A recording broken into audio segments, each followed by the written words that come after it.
اعوذ باللہ من الشیطان اللعین الرجیم بسم اللہ الرحمن الرحیم۔ عزیزان محترم، جب تک انسان کو بھوک نہ لگے اسے کھانا نہیں کھانا چاہیے۔ یہ آداب میں شامل ہے۔ اسلامی تعلیمات میں انسان کو منع کیا گیا ہے کہ جب تک اسے بھوک نہ لگے وہ کوئی چیز مت کھائے۔ روایت پیش کرتا ہوں آپ کی خدمت میں کتاب تنبیہ الخواطر سے۔ رسول خدا صلی اللہ علیہ وآلہ وسلم ارشاد فرماتے ہیں، لا يدخل ملکوت السماوات والارض من ملع بطنہ۔ جو شخص پیٹ بھر لے اور پیٹ بھر کر کھانا کھائے وہ ملکوت سماوات و ارض میں داخل نہیں ہو سکتا۔ لہذا جو انسان اپنا پیٹ بھر لیتا ہے وہ اس عالم مادہ، اس عالم ملک کا اسیر ہو جاتا ہے، یہاں گرفتار ہو جاتا ہے۔ اور جو انسان اس عالم مادہ میں گرفتار ہو جائے، پھنس جائے، یہ عالم مادہ اسے اپنا اسیر بنا لے، وہ ملکوت سماوات والارض کو مشاہدہ نہیں کر سکتا، وہ ہرگز ملکوتی انسان نہیں بن سکتا۔ لہذا اگر یہاں انسان کو بھوک نہیں لگی ہے تو اسے نہیں کھانا چاہیے، کیونکہ جس قدر انسان لقمہ اٹھائے گا بغیر بھوک کے اس کے ملکوت سے درجات میں کمی آئے گی، اور جس قدر انسان اپنے معدے کو بھوک دے گا وہ ملکوتی ہوتا جائے گا، وہ نورانی ہوتا جائے گا۔ لہٰذا انسان جب تک اس کو بھوک نہیں لگتی ہے اسے کھانا نہیں کھانا چاہیے، ولو وہ یہ کہے کہ میں بہت کم کھا رہا ہوں، بہت مختصر کھا رہا ہوں، میں کھانا کھانے میں افراط نہیں کر رہا، زیادتی نہیں کر رہا، نہیں عزیزان محترم، اسے بھوک کے بغیر کھانا نہیں کھانا چاہیے، کیونکہ جو انسان بھوک کے بغیر کھانا کھاتا ہے وہ ملکوت سے محروم ہو جاتا ہے۔ لہذا ایسا انسان نورانی جو مقامات ہیں ان مقامات تک پہنچنے سے محروم ہو جاتا ہے۔ لہذا سلوک الی اللہ میں وہ افراد جو اللہ کی طرف سفر کر رہے ہیں یہ ان کے لیے بنیادی اصل کی حیثیت رکھتا ہے، بنیادی قانون کی حیثیت رکھتا ہے کہ وہ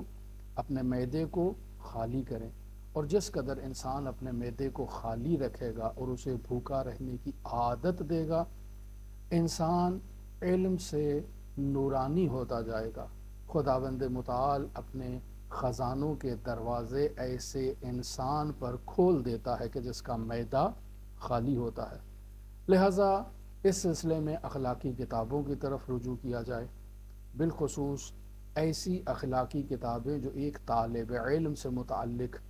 اس کے لیے رہنما اصول بیان کر رہی ہیں، ان میں باقاعدہ آداب کے اندر یہ ادب بیان کیا گیا ہے کہ ایک طالب علم کو اپنی خوراک قلیل رکھنی چاہیے، اپنے معدے کو 3 حصوں میں تقسیم کرنا چاہیے۔ جب اسے بھوک لگے تو وہ اپنی ضرورت کے مطابق کھانا کھائے، لیکن اس بات کا خیال رکھے کہ اس کے معدے میں ایک جگہ کھانے کی ہے، ایک جگہ پانی کی ہے اور ایک جگہ ہوا کی ہے، یعنی اسے اپنے معدے کو 3 حصوں میں تقسیم کرنا چاہیے، اور ان 3 حصوں میں سے بھی ایک حصہ صرف خوراک کا ہے۔ لہٰذا انسان کو اپنی خوراک کو محدود کرنا چاہیے۔ اب انسان دن میں 1 دفعہ کھاتا ہے، دن میں 2 دفعہ کھاتا ہے، یا دن میں 3 دفعہ کھاتا ہے، ایسی کیفیت میں بعض بزرگان کہتے ہیں فرق نہیں کرتا، جبکہ بعض بزرگان تاکید کرتے ہیں کہ انسان کو دن میں صرف 2 وقت کھانا کھانا چاہیے، صرف صبح کا کھانا کہ لقمۃ الصباح مسمار البدن، کہ ناشتے کا جو ایک لقمہ ہے وہ بدن کے لیے مسمار ہے، کیل کا کردار ادا کرتا ہے۔ جیسے انسان کے بدن میں یہ ریڑھ کی ہڈی ہے جس پر انسان کا بدن قائم ہے، عین اسی طرح سے صبح کے ناشتے کا جو لقمہ ہے وہ انسان کے بدن کے قوام کا باعث ہے، انسان کے بدن کو اس سے تقویت ملتی ہے۔ لہذا کہتے ہیں کہ ناشتے کے وقت ایک انسان جو ہے وہ کھانا کھائے، اور رات کو